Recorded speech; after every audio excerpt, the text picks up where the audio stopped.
నారాయణ స్వామి సన్నిధిలో చక్రభీమ లింగేశ్వర స్వామి ఆశీర్వాదంతో ఉద్యోగ ఉపాధ్యాయ సామాజిక సేవా సంస్థ ఆధ్వర్యంలో 2013 సంవత్సరం నుంచి చలివేంద్రం ఏర్పాటు చేస్తూ ఉన్నాము. మరి ఇప్పటికీ 13వ సంవత్సరం ఇది రెండు కాబట్టి మరి ఆయన అఖండమైన ఆశీర్వాదంతో ఈ కార్యక్రమం నడపబడుతోంది అని చెప్పి సేవా సంస్థ సభ్యులందరూ భావిస్తున్నారు. అందులో భాగంగా ఈ నల్లమ్మ అనే ఆమె వాళ్ళ కుటుంబము మొత్తం ఈ చలివేంద్రం మొత్తం హ్యాండ్ ఓవర్ చేసుకొని సేవా సంస్థ ఆధ్వర్యంలో వీళ్ళు సర్వీస్ చేస్తున్నారు. మరి ఈ కంటిన్యూగా 13 సంవత్సరాల పాటు వీళ్ళు కంటిన్యూగా సేవ చేయడానికి ఏమంత ఆసక్తి, వాళ్ళకి ఏం ఆసక్తి, దీంట్లో ఏమైనా ఆయన యొక్క మహిమలు ఏమైనా చూసినారా, లేకపోతే ఏమైనా డబ్బుల కోసం సేవ చేయడానికి కోసం 12 ఏళ్ళు పనిచేస్తున్నారా, లేకపోతే ఆయన సేవ చేయాలనే తాపత్రయంతో, లేదా ఆయన మా కుటుంబాన్ని కాపాడుతున్నాడనే భావనతో చేస్తున్నారా అనే విషయాలు మనం ఆమెను అడిగి తెలుసుకుందాము. ఎట్లా అనేది ఆ మాటల్లో వింటే మనకు అర్థమవుతుంది. ఎందుకంటే నేను కూడా ఆ మాటలు కొన్ని విన్నాను. నాకే ఆమెను చూసి నేను కూడా ఇన్స్పైర్ అయినా, అరే ఆయన సేవ చేయాలనే భావన, తాపత్రయం ఇంకా పెరిగేటువంటి భావన నాలో కలిగింపజేసింది ఆమె. ఎలా అనేది కూడా మనకు కూడా 10 మంది తెలియజేయాలనే ఉద్దేశంతోనే మనం ఈమెతో ఇంటర్వ్యూ చేస్తున్నాం. మరి ఆమెతోనే మనం 4 విషయాలు తెలుసుకుందాం అని చెప్పి భావిస్తున్నాను. చూడమ్మా, మనం ఇప్పుడు 2013 సంవత్సరంలో చలివేంద్రం స్టార్ట్ చేసినాం కదా. చేసినాం సార్. మరి అప్పటి నుంచి ఇప్పటి వరకు 17 నుంచి పోస్తున్నారు కదా. మరి పోయడానికి డబ్బుల కోసమే చేస్తున్నారా, లేకపోతే స్వామి పట్ల ఏమైనా మీకు ఏమైనా అనుభవాలైనా కలిగినాయా, స్వామి పట్ల మహిమలు ఏమైనా చూసినారా, లేకపోతే లేదా మాకు డబ్బులు ఇస్తారనే ఉద్దేశం చేస్తున్నారు? డబ్బులు కాసి పడలేదు సార్, నాకు ఆరోగ్యం గురించి చేసిన నేను. అంటే ఆరోగ్యం చెప్పండి సార్. ఆ బాధ అంటే స్వామి చూసినాడు, స్వామి ఆయన పట్ల కుటుంబాన్ని కాపాడినాడు కాబట్టి ఆమె చెప్పలేకపోతాను.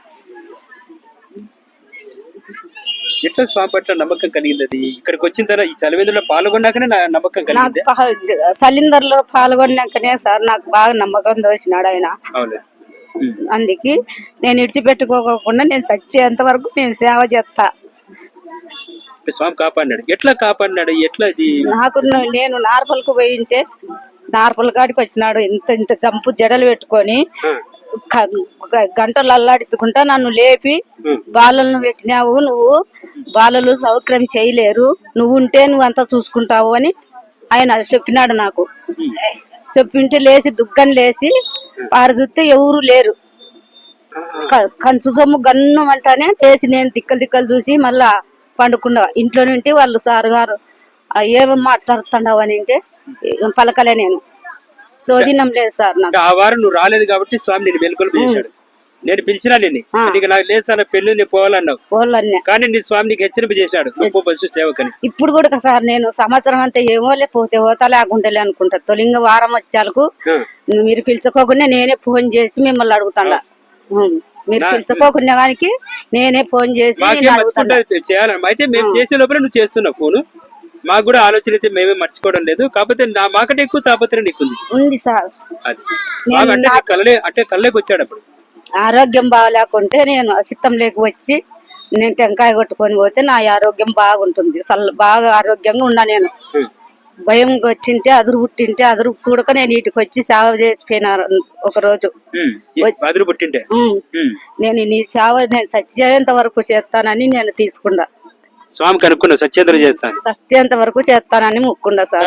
నీ తర్వాత ఎవరు అనుకున్నావు?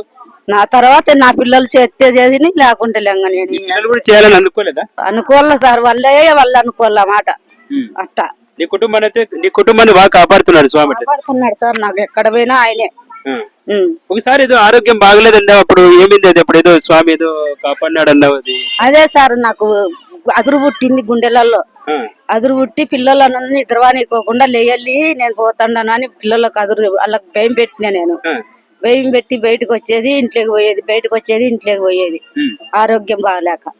ఇంకట్లా తిప్పలవన్నీ పిల్లల్ని పదాంపనైనా సిత్తం లేకపోయి మనం అసిత్తంలో టెంకాయలు కొట్టుకొని వస్తామి. మనకు ఏమో నారాయణ స్వామి తగ్గ చూపు చూస్తున్నాడు పదాంపని పిల్లోని తోలుకొని పోయినా. వచ్చినా గుడికాడ టెంకాయలు కొట్టుకొని గుడికాడ గంటసేపు కూర్చొని బాగా నమస్కారం వరకు ఉండి పోయినాం సార్ మేము. అంతే. అక్కడ ఏదో బాగా లేకుంటే ఇక్కడ ప్రదర్శన చేసి స్వామికి ఇక్కడే వచ్చినా సార్.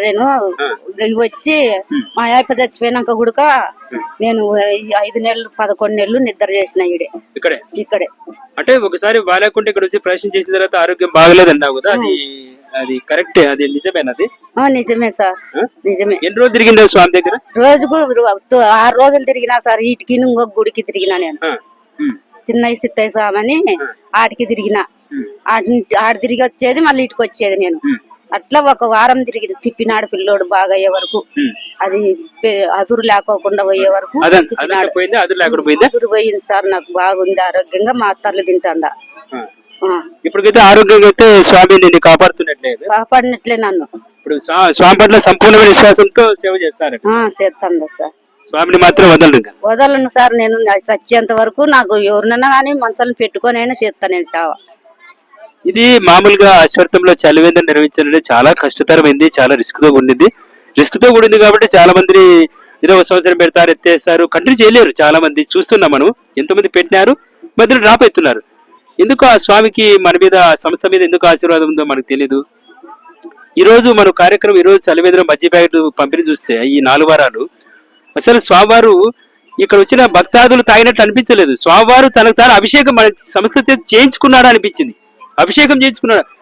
అందరూ నీళ్లు మజ్జిగ తాగుతుంటే ఆనందపడుతుంటే, అన్నం కాదు నాన్న, నీళ్లు పెడతా, నీళ్ళు అవునాయన, నీళ్ళు అవుతే చాలా అన్న, అవసరం లేదంటుంటే, ఆ మాటలంటుంటే ఏమనిపిస్తుంది అంటే, అశ్వత్థ నారాయణ స్వామి వచ్చి తనకు తాను అభిషేకం చేయించుకుంటున్నాడా అనంత ఆనందం వేసింది. అసలు ఎంత సర్వీస్ ఈరోజు. అసలు పెద్దయ్య సార్ కానివ్వండి, ఆ శ్రేయర్ సార్ కానివ్వండి, ఆ శంకరన్న 10,000 రూపాయలు ఇచ్చారు ఈ రోజు మజ్జిగ కోసం. మళ్ళీ ఫ్యామిలీ అంతా వచ్చి పాల్గొనేది ఈరోజు. ఆయన అంటున్నాడు, ఆయన మాటలు వింటే అసలు ఆశీర్వదం. పంట ఈరోజు పోయిన సంవత్సరం బట్టే పంట బాగా పండింది సార్ మాకు అంటున్నాడు ఆయన శంకరన్న గారు. బాబా చాలా ఆనందకరం సార్. మరి ఇప్పటి నుంచి స్వామి పట్ల అఖండమైన విశ్వాసంతో ముందు ముందు కూడా సేవ చేసుకుంటారు. మరి చేసుకుంటాం సార్. ఇది నల్ల అక్క గారి ఆమె యొక్క భావనలు స్వామి పట్ల విశ్వాసాన్ని తెలియజేసింది. చాలా సంతోషము. మేము కూడా నిన్ను ఆదర్శంగా తీసుకుంటాం. ఎందుకంటే స్వామి మహిమలు మీరు చూసినారు. ఇది చూసి మాకు కూడా ఇలాంటి సేవలు ఇంకా మరింత ముందుకు తీసుకెళ్లాలని చెప్పి తాపత్రయంతో మేము కూడా ముందు పోతాం. మిమ్మల్ని ఆదర్శంగా తీసుకుంటామని భావిస్తూ, మరి ఇక్కడ శ్రీహరి సార్, సంస్థ గౌరవాధ్యక్షులు శ్రీహరి సారు, మరి సంస్థ సభ్యులు పెద్దయ్య సార్ పాల్గొన్నారు. మా సంస్థ సభ్యులు నారాయణ గారు, మరి సంస్థ సభ్యులు దాత శంకరన్న గారు వరదాపల్లి, ఆయన కూడా పాల్గొన్నారు. నల్లకొల ఫ్యామిలీ మొత్తం అంతా పాల్గొనింది. చాలా సంతోషంగా ఉంది. మరి ఈ ఉపన్యాసాన్ని ఇంతటితో మరి మీతో మరి చిట్ చాట్ ముగిస్తాను. ఓకే. జై అశ్వత్థనారాయణ స్వామి, జై.